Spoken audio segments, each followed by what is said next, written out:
Bueno, buenas noches a todas, a todos. Estamos en este encuentro del Ateneo Liberación de Corrientes de una manera muy especial. Digo muy especial porque esta transmisión, atento el grado de preocupación, el grado de interés que genera el tema, está siendo transmitida en directo por dos radios de la ciudad de Goya. Están siendo transmitidas en el programa de unidad del equipo de profesionales y técnicos del Partido Justicialista de Goya, que están transmitiendo por FM TN Goya 95.3, por FM Radio Sur de Goya, FM 99.9.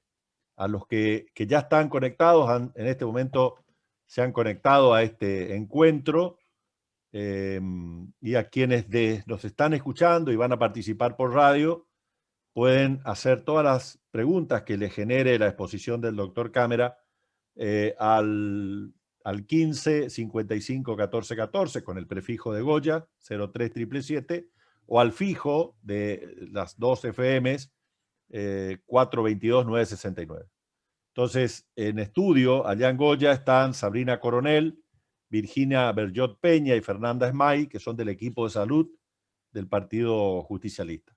Estaba todo dispuesto para que esta presentación, doctor Cámara, lo hiciera su primo hermano, nuestro querido amigo y compañero el Tata Sananes, intendente de Santa Lucía, el intendente de su pueblo de origen, pero me acaba de escribir que está en plenas gestiones y no puede llegar. Así que lo voy a hacer la presentación yo mismo, con la enorme ayuda de que usted ya es una persona ampliamente conocido por toda la Argentina.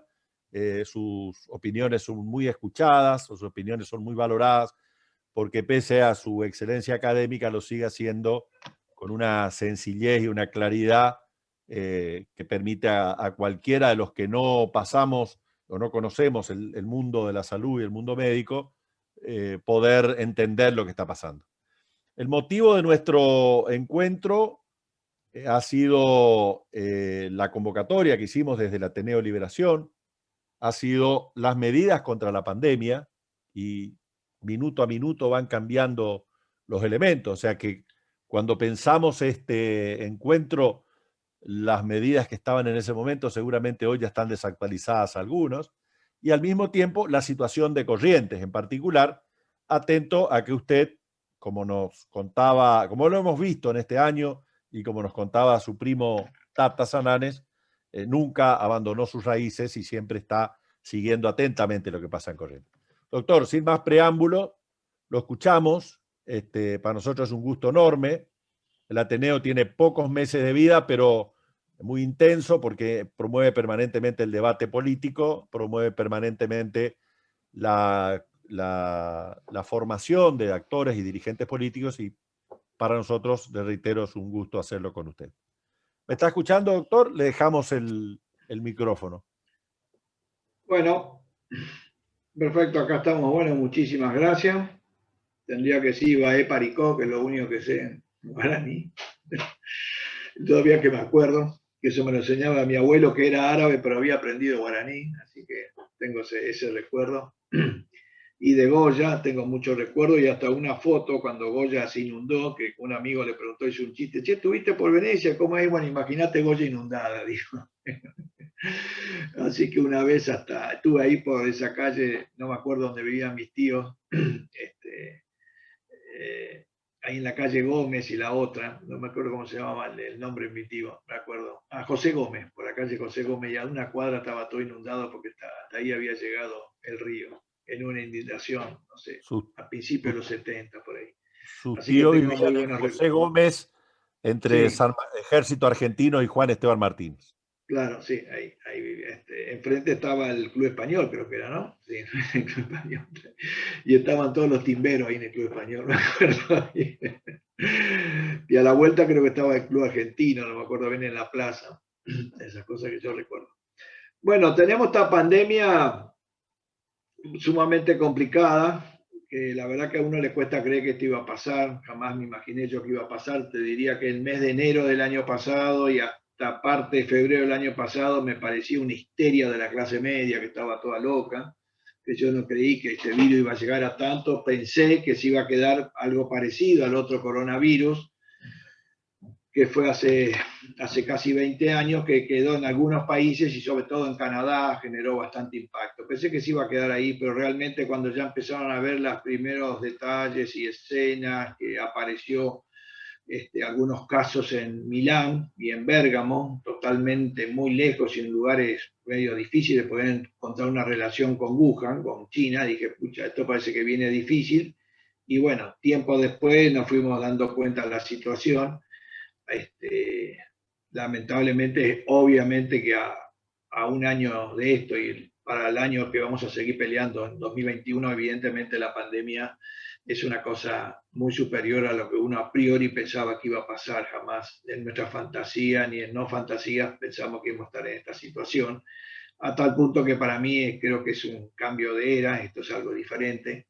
No es una cosa más, esto en los libros de historia va a quedar dentro de 100 años, la era de la pandemia, porque los cambios que se están generando, tanto políticos, sociales, más allá de la cantidad de gente que fallece, van a hacer cambios. Me parece que van a cambiar muchas cosas. No sé si para bien, tengo miedo que sea para mal, pero va a ser un cambio muy importante.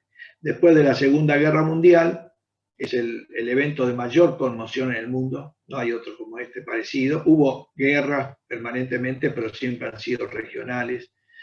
Y me animo a decir que en la Argentina, después de la posible unificación de 1850, con la batalla de Caseros, que más o menos se armó la República Argentina, independiente que Buenos Aires quedó independiente, y después, bueno, se terminaron juntando. Creo que es el elemento de mayor conmoción que tenemos. No creo que haya otra cosa en nuestra historia como es esta invasión de este virus, que realmente como si fuese un ejército invasor que nos está volviendo locos a todos. Así que también para nosotros me parece que es el evento más importante que hay, lamentablemente más importante, y esto hace que sí o sí nos tenemos que poner de acuerdo, por lo menos en un mínimo común denominador, porque frente a un enemigo muy coherente como es el virus, políticamente muy estable, en su funcionamiento muy simple pero sumamente efectivo, no es bueno que nosotros lo enfrentemos con desigualdades programáticas, desigualdades políticas y desigualdades de todo tipo. Nos va a sacar ventaja, no cabe duda que esto es así.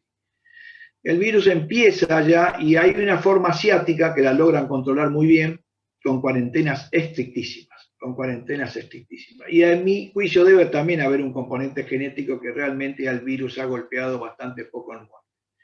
Cuando va a Europa, la epidemia es totalmente diferente. Aparecen lo que nosotros estamos viviendo ahora, esos picos muy elevados de casos, muy elevados, muy súbitos, y en el momento que se va elevando, parece una cegadora de cómo va matando gente, particularmente los pacientes ancianos. La mayoría de las sociedades europeas son sociedades relativamente equitativas, desde el punto de vista sanitario relativamente uniformes, con lo cual la población más vulnerable es la población de los ancianos, habida cuenta que ellos tienen una población de un 20% hasta un 25% muy envejecida. Y han visto ustedes las escenas, por ejemplo, de esos camiones del ejército en Italia que iban a buscar cadáveres en los geriátricos. Y esa escena se ha repetido a lo largo de toda Europa.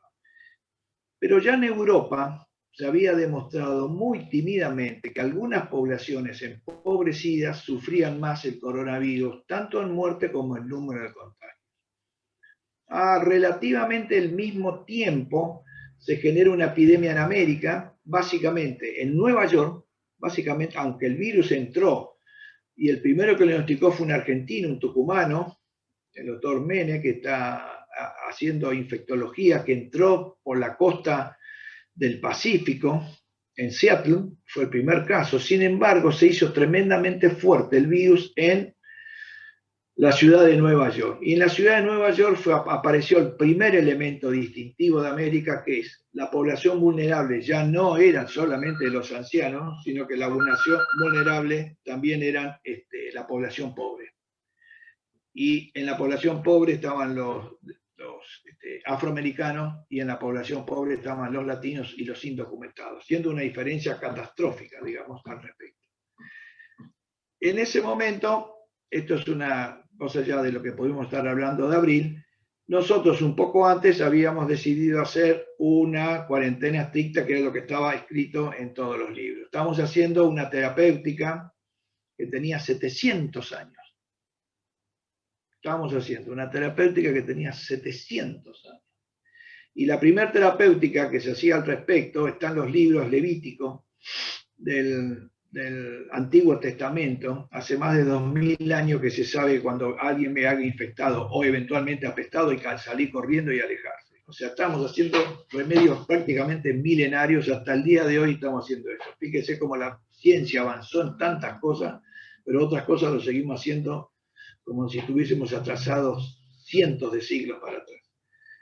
Esa cuarentena era toda la intención de poder dominar al virus, y durante los primeros 2 meses uno sentía que tenía el virus bajo la suela, que estaba muy tranquilo, y el virus no se expandió mucho a las provincias. Y esto fue un detalle muy importante, porque de un momento parecía muy exitoso como estábamos llevando la situación, con muy pocos casos a lo largo de prácticamente 3 meses. Pero ahí el virus nos pega la primer gambeta y nos dejó desparramados. Se fue hacia los barrios populares, antes se lo llamábamos Villa Miseria, bueno, y ahora queda barrios vulnerables, para no estigmatizar, pero además no solamente fue a los barrios vulnerables, sino también en la ciudad de Buenos Aires se notó que fue a los que pudiésemos llamar hogares vulnerables. ¿Qué es un hogar vulnerable? Una casa primitivamente unifamiliar hecha, construida hace 100 años, una casa que yo estoy acá, que ahora cumple 100 años prácticamente, 90, pero viven 3 familias, o eventualmente 4 familias. Comparten el único baño con el cual fue hecha esa casa, la única cocina, el sistema de agua es un poquito escaso por la cantidad de convivientes y viven de alguna manera hacinados. No igual que en una villa miseria,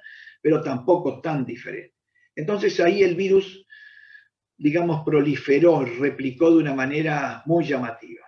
A tal punto que ustedes podrán ver, si ven algunos datos, que lo que se llama el barrio 31 y otros barrios de la capital federal, el 44% al 53% fueron contagiados por el virus. Y los barrios que estaban al lado, por ejemplo, Barrio Parque, se llama, que está en la zona de Palermo, hay una vía que separa el barrio 31 de Barrio Parque. En el Barrio Parque viven los más ricos de Buenos Aires. Bueno, ahí el virus era de un 5%. En un lado 53%, 500 metros y superando al 5%. Fíjense la diferencia, cómo el virus discrimina a la población pobre. Una vez que terminó de pasar esto, me han escuchado a mí decir varias veces que en América es una enfermedad de pobres, que al ser tan contagiosa y los pobres están inmersos en toda la trama social, termina contaminando a la clase media. Pero básicamente el núcleo por donde se sostiene la enfermedad es con la población pobre. Como es una población no envejecida en general, porque en los lugares pobres no es fácil, digamos, que los ancianos sobrevivan por mil circunstancias económicas, sanitarias que ustedes saben, no ha tenido mucha mortalidad, afortunadamente. Esa población fallecía el 1% de los infectados, 1.1, relativamente poco, porque es una población básicamente de gente de 20 y 30 años, con los cuales tenían la infección, pero no fallecían. Después vino, digamos, la epidemia, que yo podría decir, de los barrios no vulnerables en la ciudad de Buenos Aires, donde el mes de agosto fue el mes más crítico, y todavía se seguía sosteniendo un poquito más lábil, digamos, la cuarentena en menor función que antes, y ya a esa altura había, te podría decir, relativamente poco cumplimiento por parte de la población. Un rato antes se había armado el famoso problema con los runners, que tuvimos que hacer una cuarentena 3 semanas después, porque salieron masivamente y se contagiaron mucho, salieron sin barbijo. Y acá ocurre otro problema que es muy importante, muy, muy importante, que marcó mucho el curso de nuestra epidemia, lamentablemente, que es, de repente, mucha gente siguió los directivos de la Organización Mundial de la Salud junto con sus amanuenses locales, ¿no? Por supuesto. Y ellos no creían en la transmisión aérea de la enfermedad, sino que la enfermedad era por contacto. Si alguien estaba cerca mío, de repente me hablaba, venía una gota de saliva así, con una oliva, ¿no? Una oliva inteligente que veía dónde estaba mi nariz, entonces venía y se metía en la nariz. Una estupidez, una cosa que dice, no puede ser que sean tan brutos. Gente inteligente que pueda ser tan bruta. que pensaba que uno hablando, justamente eso me venía a la cara, o que me pegaba en la cara y empezaba a caminar hasta que entraba en la boca. Es para reírse, porque en realidad habría que matarlo, no reírse. Bueno, obviamente ya empezó a surgir gente, y yo decía que en determinadas circunstancias el contacto es aéreo, y bueno, y ya se demostró que es básicamente aéreo. Pero cada vez nos damos cuenta que tiene mucho más facilidad para contarse en forma aérea. A mí me bastó, en febrero de este año, me bastó estar 5 minutos con un paciente más el aire, ambos con barbijo, para contagiar. Así que la transmisión aérea del virus es el 99,9%. El contacto que tanto hablaban algunos de los especialistas quedó reducido a nada, prácticamente nada, pero sí, con el cual yo tengo temor y siempre aviso por la duda, que como el virus se elimina por materia fecal, en los baños la caca puede tener, no es que puede, tiene virus. De hecho, cuando se han hecho estudios en una casa contagiada por coronavirus, el inodoro es donde más virus hay. La tapa del inodoro y el lavatorio del baño. Entonces sí le digo, los baños compartidos hay que lavarlos y limpiarlos bien, porque ahí sí que puedo tocar algo con caca y después poner acá en la nariz, en la boca, ahí el tema contacto. Por supuesto, en los barrios vulnerables se comparte el baño. Muchas personas usan el mismo baño. Y en el baño uno escupe, saliva, expectora, se caca, todo junto, entonces tiene múltiples cosas de contagio. Ese es un punto que tampoco lo vimos oportunamente, por eso yo creo que ha ayudado mucho a la infección de los barrios vulnerables y los hogares vulnerables. Después, al tener acá en el AMBA 2 meses y medio un volcán de virus, entre, yo te diría, mitad de junio y hasta septiembre, estábamos en una cantidad de contagios muy altos. Finalmente, pese a que las provincias habían hecho un esfuerzo muy grande por contener el virus y que muchas estaban en fase 4, fase 5, a mí me llamaban, a mí me daban envidia lo bien que estaban ustedes y nosotros acá estábamos peleando mano a mano con el virus. Finalmente, bueno, el virus llegó en 4 ruedas, en 6 ruedas, en 10 ruedas, era obvio. Y fue tomando la ruta, ¿no? La ruta, primitivamente la ruta 9, por eso se contaminó el norte de Buenos Aires por la ruta 9, todo el sur de Santa Fe, Rosario, y después todo lo que sería el este cordobés, ¿no? Las localidades que estaban al lado de Santa Fe, pero siguiendo siempre la ruta 9, que llegó obviamente a Córdoba, obviamente el virus llegó también a Tucumán, pero no siguió porque los contactos y contagios que hubo de Salta y de Jujuy es porque el virus entró desde Bolivia por esa frontera tan seca y el tremendo intercambio que hay entre todo lo que es la cultura andina. Después también se fue por la ruta 7, pero ya no fue tan complicada, obviamente por la ruta 8, contaminando el resto de lo que pudiésemos decir que era Córdoba, y se fue por la ruta 3 hacia el sur, Bahía Blanca tomó la ruta 22 y contaminó todo el Alto Valle. El Alto Valle son muchas ciudades muy relacionadas por una misma ruta y un mismo río en común, por eso es que para mí la contaminación oral fecal es importante. Yo creo que ese río, el Río Negro, la última parte de Lima, el Río Negro deben tener una cantidad de coronavirus, pero infernal. Y ahí vino la crisis de las provincias, ¿no? Que fue más o menos en octubre que se alcanzó el pico máximo, porque todavía no había bajado tanto el AMBA y ya empezó a subir las provincias, que fue también un pico relativamente rápido y rápidamente se pudo bajar. En ese momento, estando Ginés, un grupo nosotros hemos sido muy duros para que muchas provincias y gobernadores y algunos intendentes tomen medidas severas. Les costó entender la idea, pero yo creo que muchos lo hicieron y rápidamente se pudo yugular esa crisis. Empezamos a bajar en octubre, diciembre cada día más bajo, estábamos felices pensando que íbamos a tener un verano tranquilo. Llegamos a tener 3.000 casos en el país en la primera semana de diciembre, pero ahí ocurrieron 2 eventos también que por no comprender cómo se transmite el virus, se cometió el error de permitir las manifestaciones de Maradona y las manifestaciones que tengan que ver con las elecciones de las leyes de interrupción del embarazo, que fueron 2, que yo creo que acá en el centro de Buenos Aires habrán circulado en esas manifestaciones entre 1,5 millones a 2 millones de personas. Saltando, gritando todo el tiempo, con poca brisa, muchas horas todas juntas, el aire se empieza a enrarecer. Y acá aparece también otro concepto que me parece que un poco nos equivocamos o la gente lo tomó de una manera como demasiado literal, que es decir, el aire libre es protector, estar en lugar encerrado como estoy yo ahora en un escritorio, eso es contagiador. Se quedó como dos grupos polares, lugares contagiadores, lugares protectores. Y en realidad lo basamos en los sustantivos, en el sujeto, pero no vimos el verbo. ¿Cómo, qué hago yo en un lugar contagiador y qué hago yo en un lugar no contagiador? Si yo estoy en un lugar contagiador y uso barbijo y me protejo y tengo cierta distancia con el otro, no es tan contagiador como uno cree a priori. Y si estoy en un lugar no contagiador, como el aire libre, supuestamente protector, pero estoy saltando y gritando y hablando al otro a los gritos, entonces yo le digo, hagamos el siguiente ejercicio. Si yo le puedo sentir el olor, la respiración de alguien que está al lado mío en una manifestación y le siento el aliento, tranquilamente me está entrando el virus a mi nariz. Facilísimo de entender. Yo no puedo entender cómo los expertos no se daban cuenta de esto. La verdad que no lo puedo entender. No lo puedo entender. Entonces se permitió eso y alrededor del 10 de diciembre empezamos otra vez a remontar. Pocos días después viene todo lo que es la prefiesta, por así decirlo.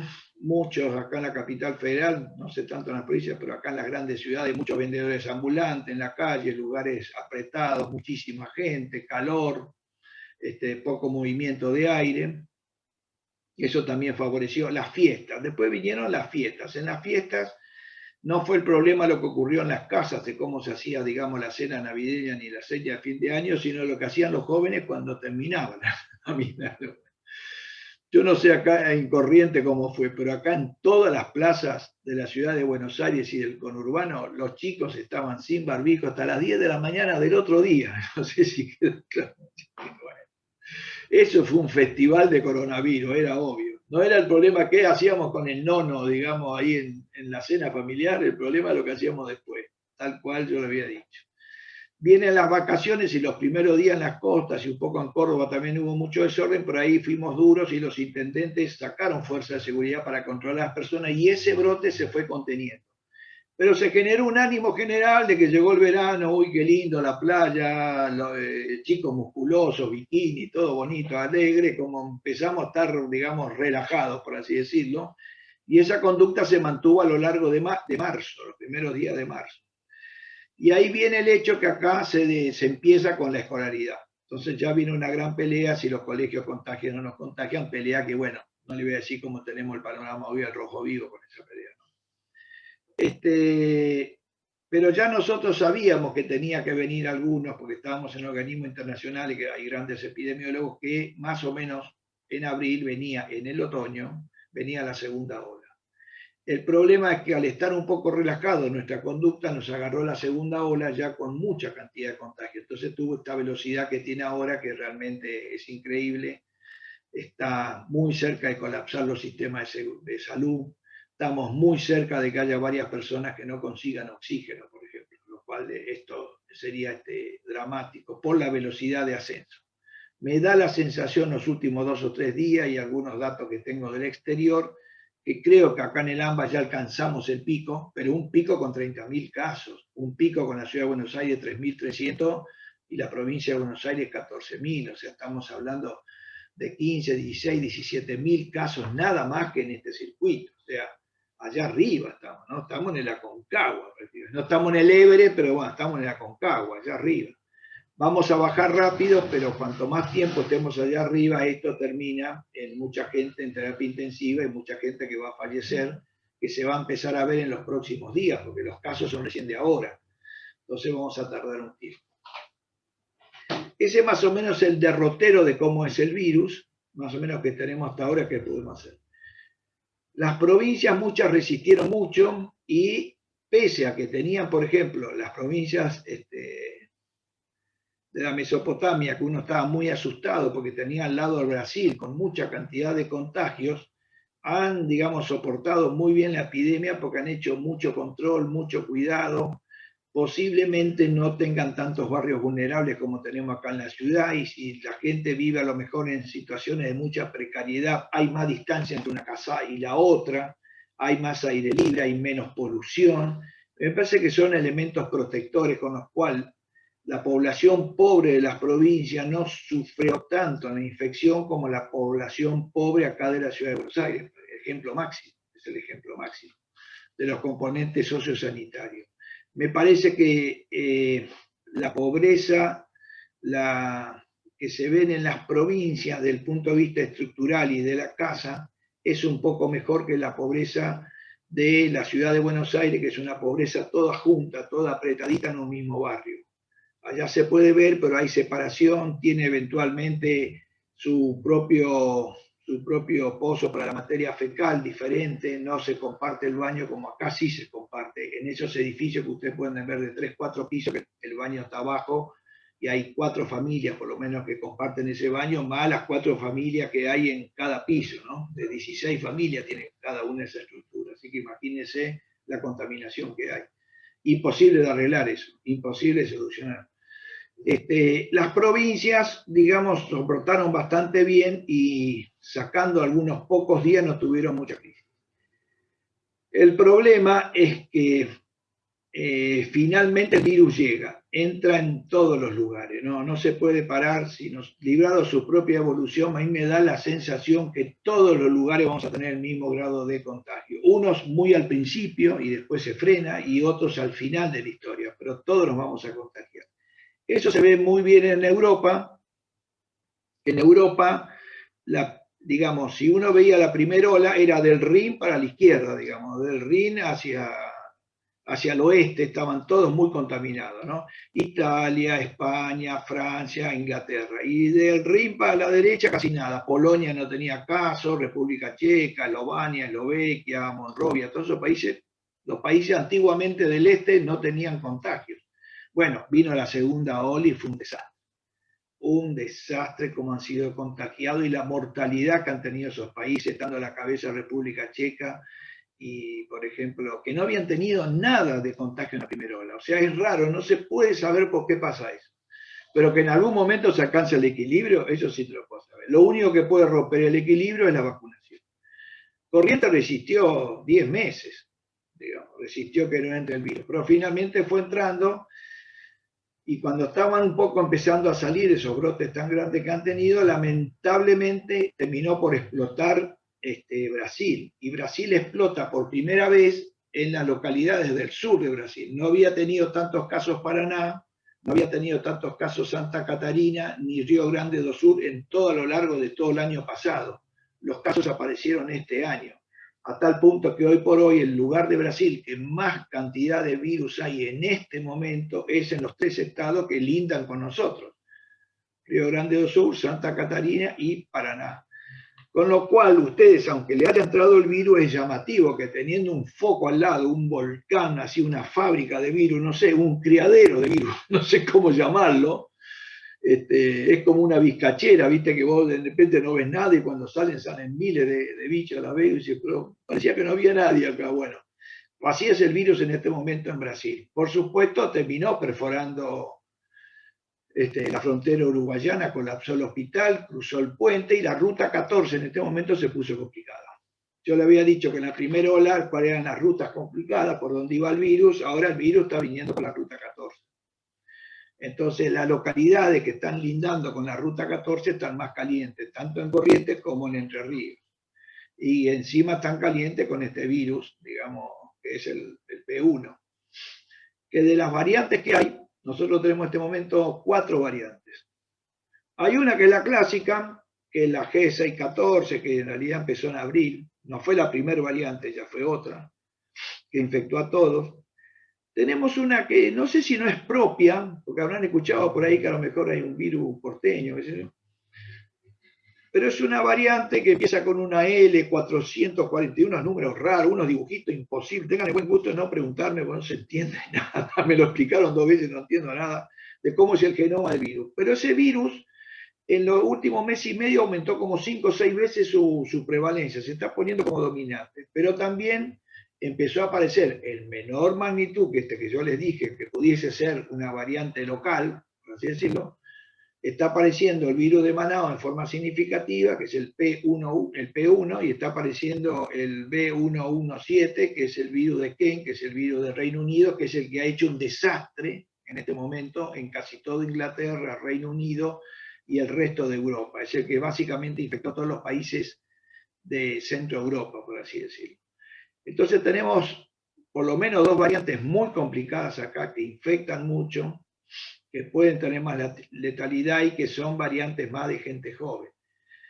Y dentro de eso puede haber algunos regionales con ustedes posiblemente el virus de Manaus, digamos, les tiene que entrar, porque no cabe duda que el puente que une Uruguayana con Paso de los Libres por donde entra, eso es fácil de ver. Además que la frontera se puede cruzar con una canoa, digamos, ¿no? Totalmente.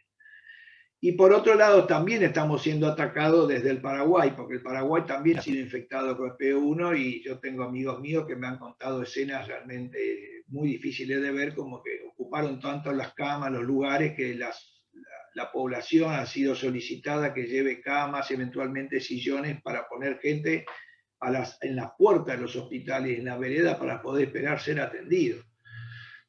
Mis amigos de Paraguay cuentan escenas realmente de mucho dolor de ver la gente cómo está dando vuelta, que ni siquiera se puede internar y que le está costando conseguir oxígeno. O sea, también la frontera con Paraguay nos está permeando.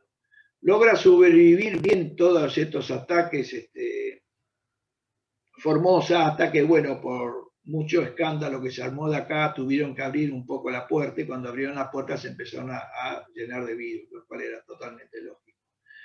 Misiones también se complicó, pero no tanto realmente, a uno le cuesta creer, estando rodeado con Paraguay, con muchos gérmenes, y rodeado por Brasil, con una cantidad está desbocado, digamos, el virus en Brasil, la estamos pasando bastante bien. Ese más o menos sería el escenario como yo lo veo. No cabe duda, aunque sea incómodo, que hay que hacer medidas restrictivas, porque si no es un desastre.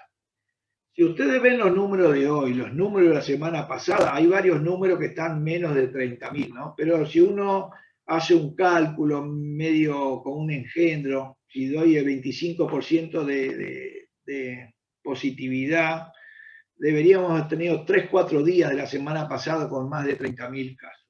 Y el día de hoy tendría que ser 26-27.000 casos.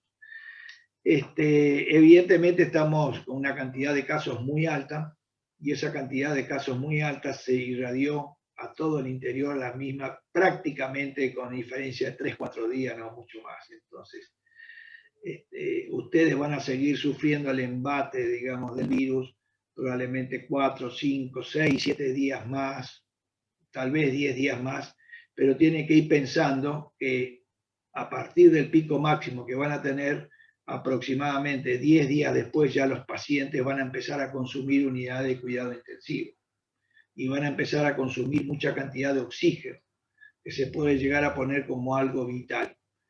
No porque no haya oxígeno en el país, el problema que en los últimos días de abril y durante todo mayo, toda la Argentina va a necesitar mucho oxígeno. ¿Comprenden esto? No es como nos pasó en la primera ola, que en un tiempo Buenos Aires necesitaba oxígeno y las provincias no. Acá simultáneamente todos vamos a necesitar oxígeno por lo menos 45 días, entonces hay que asegurarse mucho la provisión de oxígeno, que nos parece de vital importancia. Con lo demás, a mí me parece que hay que seguir manteniendo las medidas restrictivas, pero ojo que estamos haciendo una apuesta muy grande. Una apuesta muy grande, estamos caminando en un hilo muy fino, así. Estamos, a ver, ¿qué te puedo decir? Estamos caminando por las barrancas del Paraná, ¿no? A 30 centímetros, y alguien, ¿qué te va a decir? Cuidado que la barranca cada tanto se rompen y se caen, ¿no? Bueno, estamos caminando ahí por el borde de la barranca y en cualquier momento se viene abajo y terminamos en el río. ¿Y a qué voy esto? Si alguien ve los números de la Argentina de esta semana, casi 30.000 casos, 4.400 o 500 camas de terapia intensiva y la velocidad. Se ocuparon 1.000 camas en nada más que 3 semanas. Si están viendo los casi 300 muertos por día que tenemos, son números para hacer cuarentena estricta. Repito, son números de cuarentena estricta. No hay ánimo de hacer eso, pero sí es fundamental que la población maximice lo que más pueda los cuidados. Porque estamos, te vuelvo a decir, para hacer una comparación ahí con Corrientes, estamos caminando por el borde de la barranca del Paraná y sabemos que en cualquier momento se puede desprender y no podemos caer. Ese sería más o menos un resumen que te puedo dar y bueno, tiroteen con las preguntas, veremos qué puedo contestar. Bueno, muchas gracias, doctor. Si me permite, voy a aprovechar para comentar algo.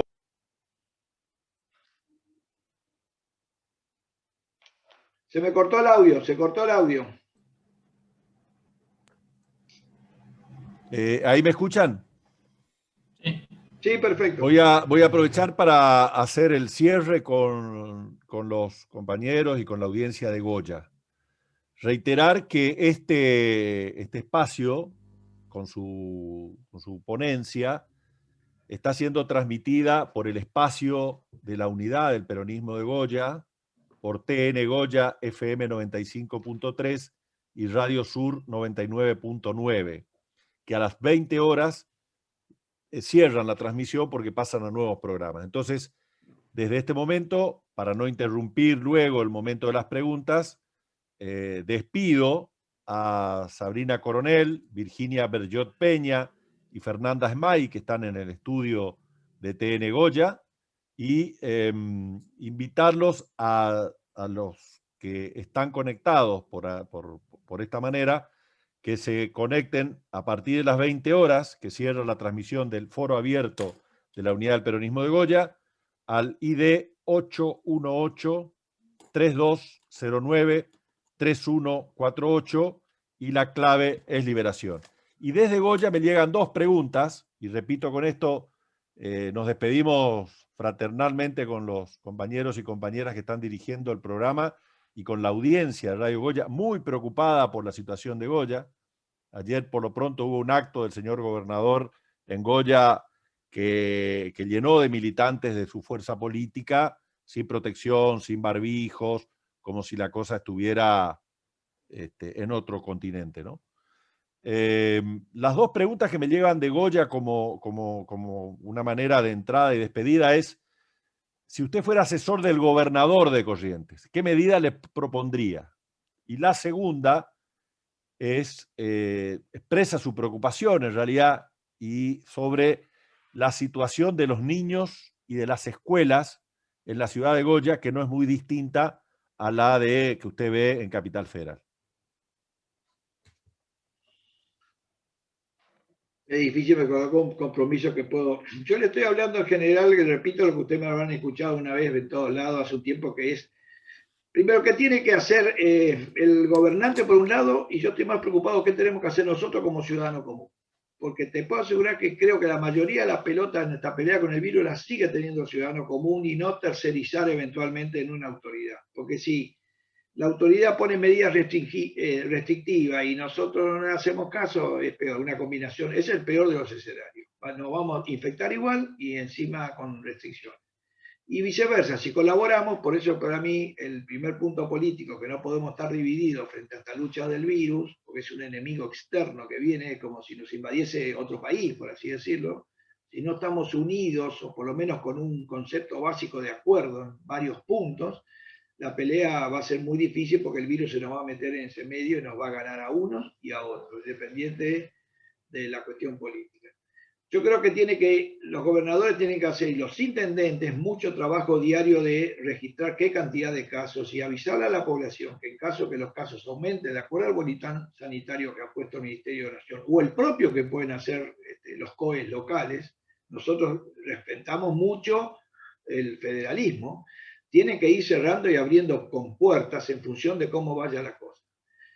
En términos generales nos hemos visto todos que todo lo que es recreativo es contagiador, porque yo comparto. Cuando yo comparto, que es algo tan agradable, que nos gusta a los seres humanos compartir con amigos, compartir esto, compartir el otro, todo lo que y lo sinónimo que tiene que ver con ese verbo, en el verbo compartir, está coronavirus surfeando ahí, ¿no? Viene surfeando. Entonces, yo me junto con un amigo y ahí lo puedo contagiar.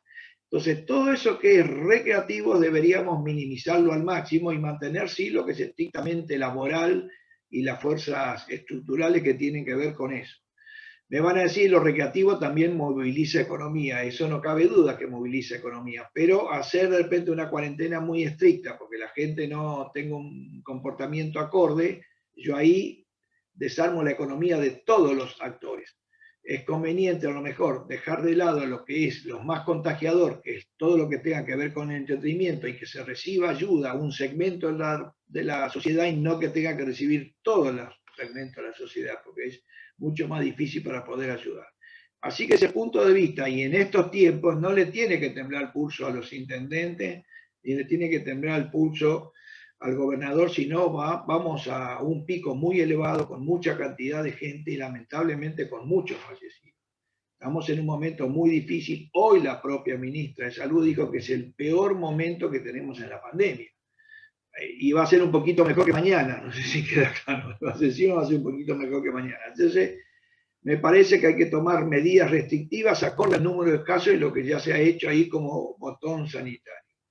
Y lo otro que tiene que hacer, y una cosa que tendría que hacer probablemente a nivel nacional, es que la ciudadanía tiene que usar barbijo en todos los lugares, tiene que usar barbijo toda la población, aunque esté infectado y o vacunado y cree que está inmune, no importa, por solidaridad con el otro que no lo está, tiene que usar barbijo. Tiene que además, el contagiado tiene que usar barbijo dentro de la casa, sobre todo cada vez que se relaciona con los familiares, y los familiares tienen que estar con barbijo para que no haya ataque del virus en forma secundaria. Y esto lo tenemos que mantener, digamos, todo el tiempo, el barbijo, a rajatabla. La excepción sería no tener barbijo. Entonces, y también nosotros, desde la Sociedad de Clínica Médica, no estamos a favor de las grandes manifestaciones políticas ni sociales porque son elementos contagiadores. Elementos contagiadores. Cuando yo le vuelvo a decir, hemos tenido 1,5 millones de gente que circuló por la ciudad de Buenos Aires, imagínense que ahí se infectaron fácilmente 100.000 personas en 4 o 5 horas. Así, fácil, fácil. Porque la posibilidad de contagio es muy alta, entonces se transmite con mucha facilidad y esa gente cae a la casa y después contagia a los familiares y bueno, ahí tuvimos este rebrote. Dicho sea de paso, este rebrote que hemos tenido, la gente, yo hablo mucho con los periodistas, lo dicen, no, doctor, bueno, esto, que Maradona, lo otro, fin de año, las vacaciones, lo ven como una cosa, digamos, un defecto tolerable, ¿no? Como que hubiésemos tenido un tropezón en la epidemia. Ese tropezón se llevó 14.000 personas, mató 14.000 personas. 1 de cada 3 de nuestros muertos se lo llevó, eso que te lo cuentan como algo liviano. Entonces ahora estamos en una situación el doble de peor, así que hay que tener mucho cuidado. Eso es lo que yo le diría en términos generales. Tiene que tomar medidas restrictivas.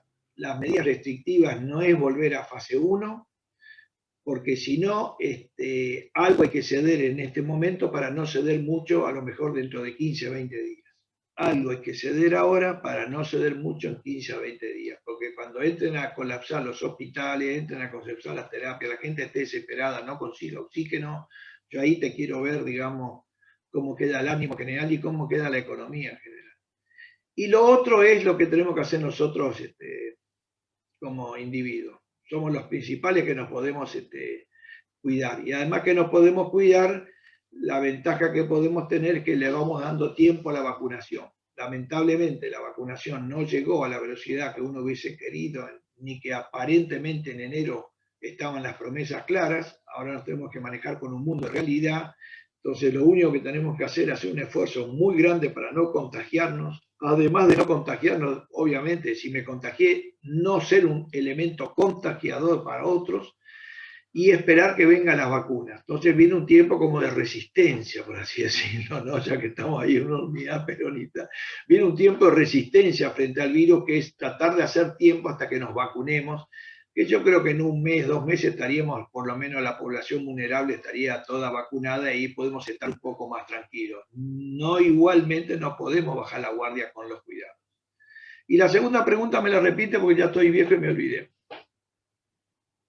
No, es la preocupación colectiva sobre la relación niños-escuela, transmisión de la pandemia, etc. Bueno, mira, ahí hay un lío porque nosotros los médicos nos ponemos de acuerdo, así que no es un problema solamente de facciones políticas. Lo que pasa es que, bueno, vos leés la bibliografía, el 40% dice que las escuelas no son contagiadoras si uno tiene cuidado, el 60% de la bibliografía te dice, ¿no?, que son muy contagiadoras porque la gente se moviliza, la sociabilización de los padres, la sociabilización de los chicos, el tránsito que se mueve, el transporte público y todo eso. Entonces el tema está discutido a nivel científico. Entonces, al estar discutido a nivel científico, habiendo argumentos a favor de uno y otro grupo, obviamente la posibilidad que se politice y que esto forma parte de distintas banderías políticas es de capital importancia. Nosotros estábamos a favor de tratar de mantener a rajatabla la escolaridad, pero los números, cuando se tomó la decisión, eran números, te vuelvo a decir, de cuarentena estricta. Y se decidió no hacer cuarentena estricta, pero algo había que ceder. Desde mi óptica me parece que el tema se puso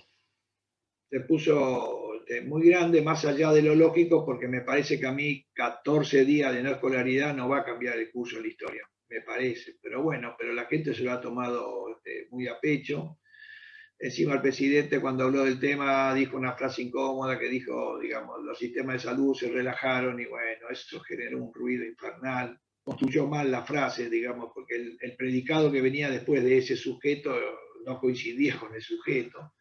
Pero bueno, la gente está como a flor de piel, ¿no? Tiene la piel escaldada, entonces cualquier término lo pone muy mal y uno lo puede entender. Yo intenté decir que no coincidía lo que venía después, un montón de amigos médicos se enojaron conmigo. Yo, bueno, perdí popularidad.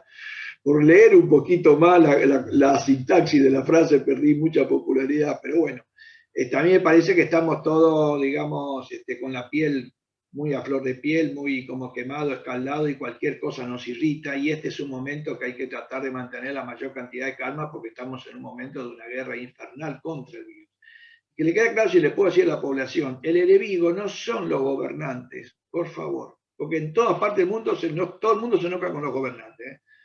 El enemigo no son los gobernantes, el enemigo es el virus. Yo creo que ningún gobernante, me parece, debe tener ganas de hacer medidas restrictivas. O sea, no. Sin embargo, la gente a veces se pelea como que parece que el malo la aplica. Uno tiene que hacer una restricción en función de que te viene el virus. Es una adaptación frente al sistema. Es como, a ver, como si los ingleses, cuando fueron bombardeados por los alemanes, se enojasen porque tenían que estar en los subterráneos durante muchas horas, ¿no? Meterse en los subterráneos. Y, me quitan la libertad. Salí afuera y vas a ver lo que te pasa, ¿no? Si me entendés. Hay que tratar de entender quién es el enemigo, no el que te mandó al subterráneo es el enemigo. Es lo que pudo hacer frente al bombardeo que te tiraban con los aviones de la Luftwaffe, ¿verdad? Hay que tratar de entender eso. El enemigo es el virus. Por lo tanto, si podemos hacer un esfuerzo para unir toda la gente de bien en esta pelea con el virus, mejor. Si no, lo que vamos a sufrir en muertes es muy grande. Gracias, doctor. Gracias. Ayer participamos en un espacio, en este espacio, decía, de Unidad del Peronismo de Goya, en un encuentro sobre la situación de la pandemia en nuestra ciudad. Nuestra ciudad, que usted conoce, tiene hoy 86.000 habitantes aproximadamente, más habitantes de la zona rural, de la zona de islas. Y tiene un hospital, que es un hospital zonal, y uno de los asistentes allí, el doctor Ariel Esmay, profesional de ese hospital, dio un informe terrible acerca de la situación. Y yo le pediría, si usted y nuestras personas que están participando, disponemos de 3 minutos, 2 minutos, para escuchar su informe, porque me parece que, siendo usted un hombre de consulta, el señor presidente, siendo usted un hombre de consulta en estos espacios técnicos, me parece que puede servir, tal vez, este aporte. Ariel, te escuchamos. Estás con... Ahí está. Hola, buenas tardes. Buenas tardes, doctor Cámara. Buenas tardes a todos. Muchas gracias por este espacio. La verdad que sí, estamos complicados acá. La situación de salud en Goya y en toda la provincia es bastante complicada. Han aumentado de manera exponencial los casos, le diría. Nosotros en el hospital de Goya, que es la segunda ciudad de la provincia, tenemos un sector de aislamiento donde se producen las internaciones transitorias, le diría, antes de que los pacientes viajen al hospital de campaña. Como ustedes saben, el gobierno de la provincia de Corrientes decidió centralizar la atención de los pacientes COVID en la ciudad de Corrientes capital a través del hospital de campaña. Entonces todo el interior correntino deriva a los pacientes ahí. Nosotros en nuestra sala de internación, de aislamiento, tenemos 15 camas, de las cuales la verdad que en el año pasado, en el 2020, no hemos tenido mayores inconvenientes, tanto sea en la internación transitoria, en las derivaciones, y básicamente en este último mes, sobre todo en estas 2 semanas, hemos tenido casi las 15 camas ocupadas todo el momento. Con el consiguiente problema de las derivaciones, digamos. Tenemos 3 ambulancias, de las cuales están permanentemente en la ruta. Tenemos choferes totalmente agotados, lo mismo que el personal de enfermería de derivación, que es escaso. A veces viajan 2 ambulancias juntas, cada ambulancia lleva 3 a 4 pacientes, y solamente una enfermera o enfermero viaja en una de esas 2 ambulancias, es decir, van 8 pacientes con un enfermero. A ese enfermero le pagan 600 pesos por viaje y le pagan hasta 2 viajes por día, cuando generalmente hacen 3 o 4 viajes a veces, hay días que hacen 4 viajes, pero bueno, el presupuesto, según la autoridad del hospital, da solamente para pagarle 2 viajes, así que el tercero y cuarto ya viene a modo de colaboración. La verdad que se está trabajando de una manera, aparte que agotadora, ya denigrante, digamos. Y cuando llega la ambulancia en el hospital escuela, estos no son viajes cortos para el personal que realiza el traslado, porque cuando llega se encuentra con un cuello de botella, ambulancias de toda la provincia. Es decir, que un traslado al hospital de campaña puede llegar a tardar tranquilamente 6 horas, digamos, 7 a veces, entre que va, entre que llega, entre que puede acceder al hospital, entre que puede acceder al ingreso. Hay que ver que en ese interín la ambulancia no se quede sin oxígeno, presentar el paciente, que lo puedan recibir, ver si hay que traer algún paciente de regreso, es decir, una derivación puede durar entre 6 a 7 horas. La verdad que esas son las condiciones, doctor, en las que se está trabajando, ya al límite. La gente del hospital de campaña está trabajando a destajo, también a su límite. Así que lamentablemente yo creo que si se cumplen los números que usted estaba diciendo, yo creo que ya vamos a entrar en las próximas semanas en el colapso del sistema de salud de Corrientes. Yo creo que más del lado del recurso humano que desde la cama, si se quiere. Las camas van a faltar en un segundo tiempo, pero en el primer tiempo va a ser el recurso humano ya el que se va a ver sobrepasado. Muchas gracias, doctor Esmay. Gracias a usted. Tratándose solamente de un informe, no sé si usted quiere aportar algo, doctor Cámara, o sigo con alguna pregunta que tengo. No, lo único que pueda, ese panorama tan complicado, bueno, va a tener que hablar a ver cómo pueden ayudar económicamente al personal que va a trabajar fuertemente y tratar de conseguir otra ambulancia, porque digamos, ya no hay posibilidad de montar un hospital o una secuencia en Goya, que es la segunda ciudad, porque terminó, los números de casos en este momento va a superar cualquier otra cosa, y ya no se puede montar un hospital de campaña en Goya a esta altura, que como decía, lógico, una segunda ciudad que tenga que no se maneje por derivación. Es posible, como el año pasado tuvieron muy pocos casos, a lo mejor, digamos, no se pensó lo que iba a pasar, pero la segunda ola es muy fuerte y cabe la posibilidad que a partir de agosto o septiembre tengamos una tercera ola. Así que hay que estar preparado de ahí. Lo único que puedo hacer ahora es que un reconocimiento económico de la gente que está trabajando, eventualmente conseguir voluntarios también que puedan tener alumnos avanzados de medicina para que le puedan trasladar a esos pacientes de los que están agotados. Y por otro lado, que calculo que debe ser difícil, poder conseguir un móvil más, porque es cierto esa dificultad, trasladar a los pacientes ida y vuelta.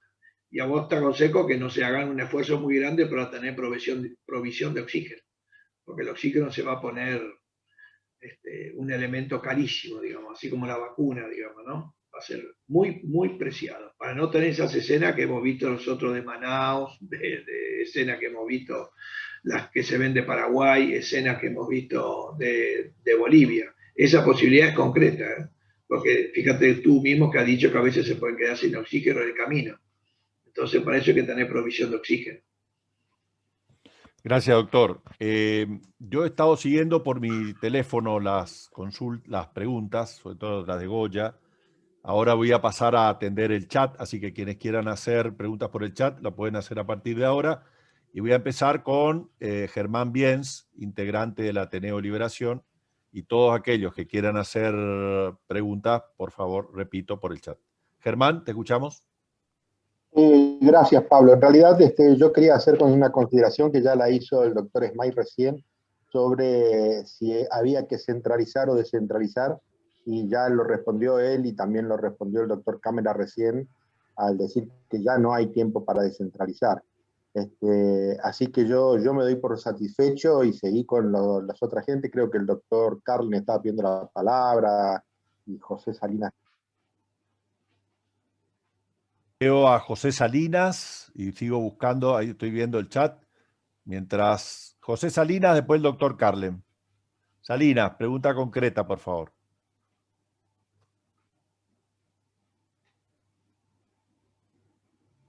Después del doctor Carlem, Silva Casanova. También preguntas concretas, por favor. José Salinas. Sí, Pablo. Parece que se fue. Bueno, Carlem, Alejandro, tu pregunta concreta, por favor. Estoy acá, Pablo. Ah, dale, te escuchamos, José, dale. No. Estaba escrita la pregunta, pero bueno, la hago igual.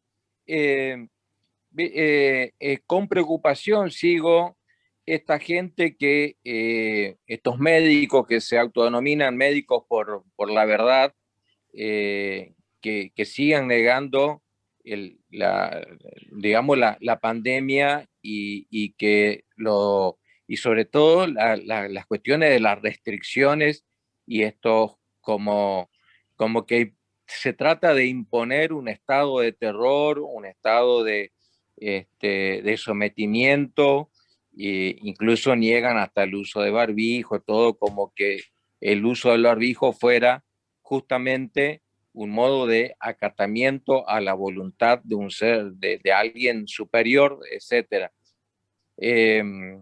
Veo realmente algunos videos muy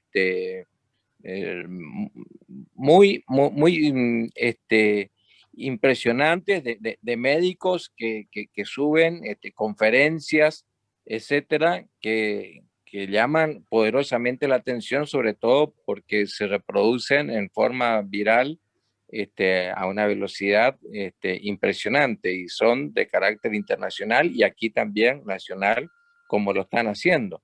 Es preocupante esto que gente que se haya formado con un nivel intelectual alto, digamos, lo estén haciendo. Por eso quería saber la opinión del doctor.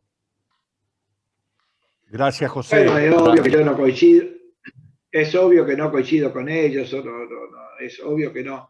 Pero a mí te juro, más que esas personas que tienen ideas muy extrañas, me preocupa la persona común que no se cuida. Digamos, que si uno le diga sí, tenés razón y están así como si nada, porque son mucho más en volumen que ellos, que son un grupo anecdótico, por decir, y hasta casi simpático, digamos, de una manera. No me preocupa tanto esa persona, te digo sinceramente.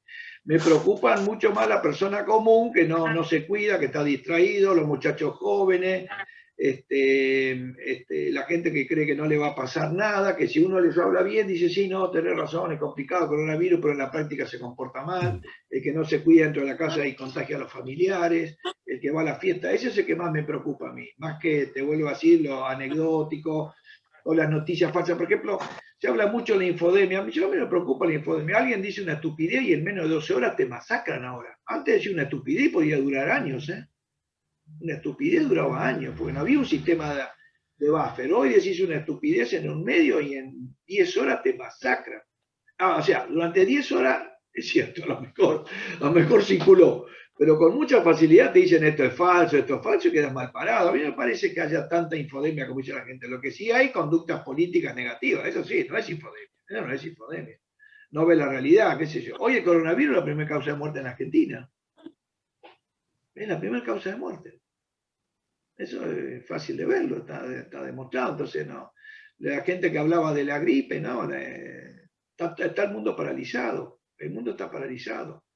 Entonces tenemos que tratar de hacer un esfuerzo grande para juntarnos, porque la reconstrucción de todo el país después de esto va a ser una reconstrucción sumamente difícil, muy difícil, por la depresión económica. Al coronavirus le vamos a ganar en un año, a fin le vamos a ganar, pero lo que va a quedar después, ojo, madre mía lo que va a quedar, ¿eh? Después de la Primera Guerra Mundial vino la Segunda, porque los países quedaron destruidos. Y ante la destrucción aparecen 1000 ideas raras, ¿eh? 1000 ideas raras. Muchas gracias, doctor. Le pido nuevamente que cierren los micrófonos. Alejandro, Carlen, pregunta concreta y después Juan Silva Casanova, pregunta concreta, porque tenemos 12 minutos más de Zoom. Bueno, muchas gracias, doctor, por compartir con nosotros los correntinos una tarde como esta. Preocupado fundamentalmente por lo que está pasando, ¿no?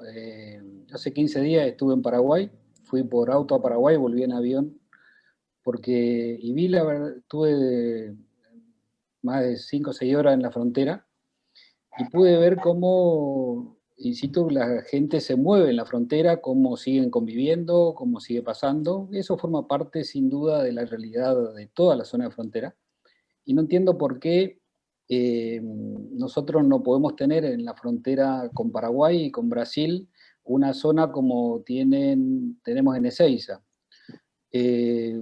La verdad que no comprendo mucho, porque no es mucha de la gente que tiene que pasar, y los camioneros que vienen de Brasil hacia Argentina son 45.000 por mes.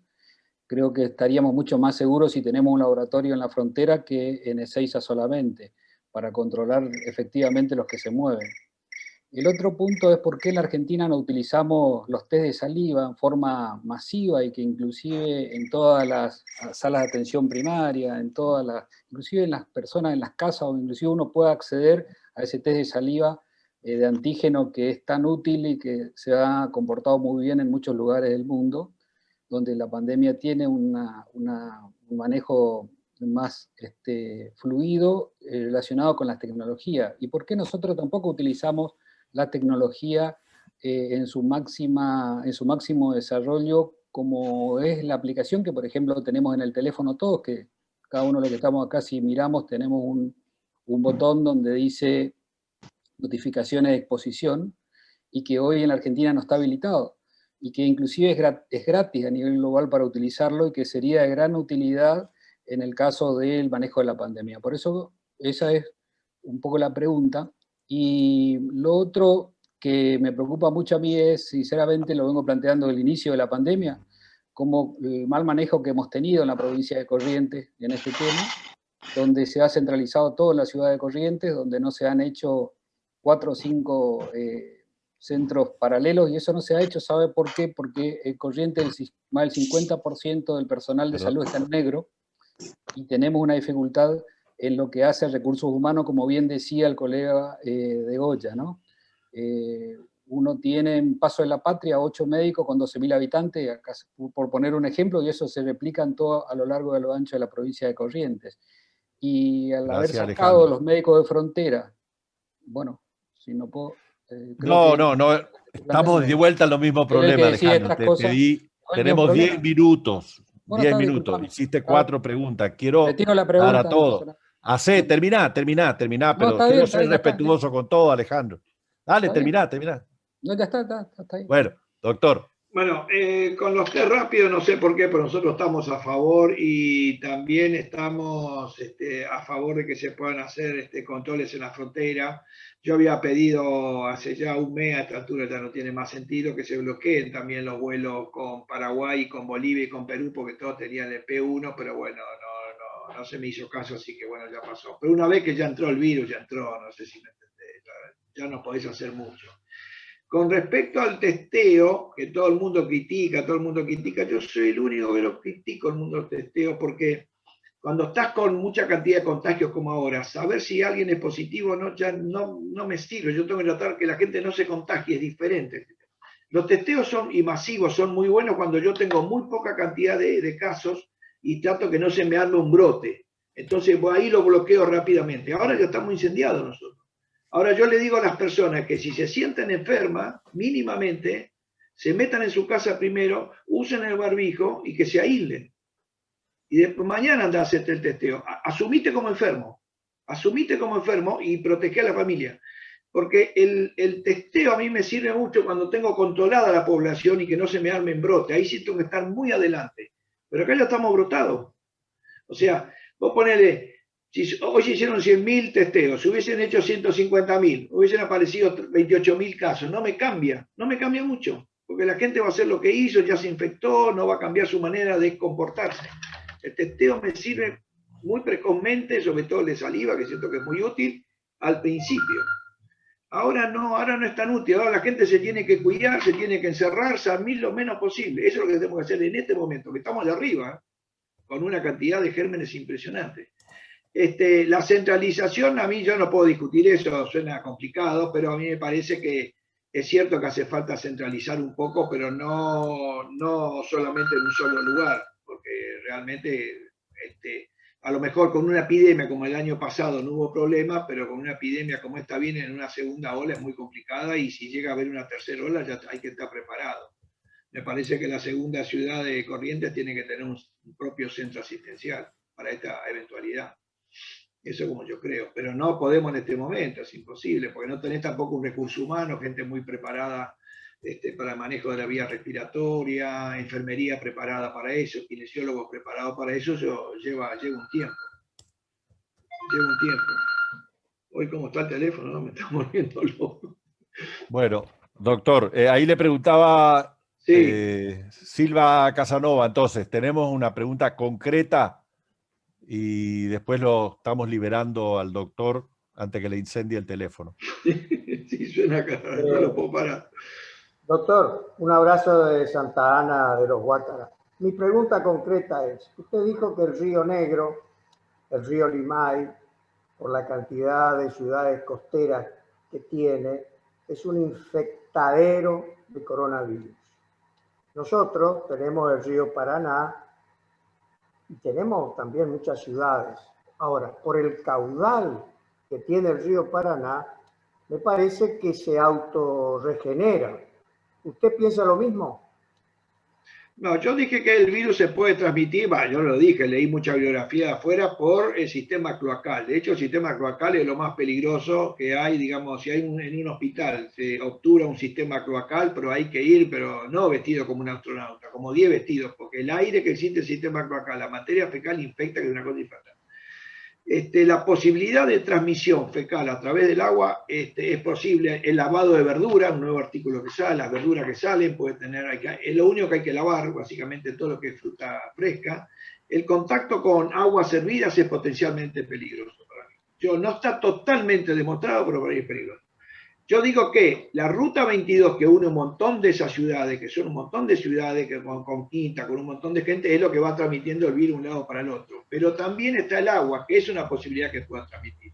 La gente que toca el río, es un río, no es lo mismo que el Paraná, el volumen del río Negro debe ser 10 veces menos que el Paraná, es un río bastante chico, lo único que tiene de bueno es que circula medio rápido por diferencia de altura, pero es potencialmente puede infectar. Hay muchos trabajos que hablan de la posibilidad de infección fecal oral. Y por eso es que el sistema cloacal y el hacinamiento hace que en América la epidemia no se va. La epidemia nunca logra bajar, siempre queda con una meseta alta, vuelve a tener un brote, baja, vuelve a tener un brote, como nos está pasando a nosotros ahora. Y a mí me da miedo que, por ejemplo, una vez que se supere este brote, en caso que a lo mejor en junio ya empezamos a bajar y estamos, la que pasamos, cómo sufrimos, que la gente se relaje de nuevo y lo estamos llamando de nuevo al virus y otra vez se te va para arriba. ¿Entendés? Otra vez se te va para arriba. A mí ese temor me da bastante, porque lo veo porque tengo miedo que la conducta social se pierda con mucha facilidad. Bueno, doctor, hay un montón de preguntas más, me están lloviendo comentarios por el WhatsApp, pero entendemos que ya ha sido demasiado generoso con su tiempo. Nosotros le queremos agradecer muchísimo en nombre no solo del Ateneo Liberación, sino de todos los que han participado acá esta noche. Queremos agradecer su predisposición, su humanidad, la información científica que nos dio que nos va a servir para tomar cada vez más mayor conciencia acerca del nivel de exposición frente a esta pandemia.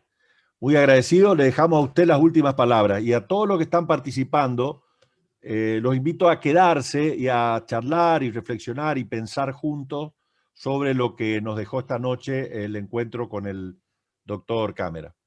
Doctor, entonces, bueno, sus últimas buenas palabras. noches, espero ir a Goya ahí, ir a la cancha de básquet, ir al estadio de Club Matienzo, que mi tío era fanático y me llevaba cada vez que iba, a la canchita del Club Matienzo. Y comer un rico dorado. Bueno, vamos a ver, esperemos que el año que viene esto se vaya, estemos por ahí. Acá estoy viendo al doctor Francisco Belenda. Hola, ¿cómo te va? Y bueno, cualquier cosa que ustedes necesitan, yo estoy al teléfono acá. Pero puede haber overbooking, que de repente esté hablando y otra llamada, así que... Pero yo sí le diría una vuelva cosa. Hay el elemento... La pandemia tiene tres cosas para tratarla. Tres cosas, tres pilares, por así decir. Tres montañas, tres columnas que lo sostienen. Barbijo, distanciamiento, vacunación. Vacunación el gobierno, ¿está bien? Nosotros no podemos hacer nada. Distanciamiento, gobierno y nosotros, ¿está bien? Y el barbijo, solo nosotros. Es lo que más salva vida, el barbijo. Todo el tiempo, en todos los lugares, todas las personas. Buenas noches, muchas gracias por llamar. Muchas gracias, doctor. Este reconocimiento, el aplauso es para usted. Bueno, gracias, bravo. Muchas gracias. Saludos. Nos estamos viendo.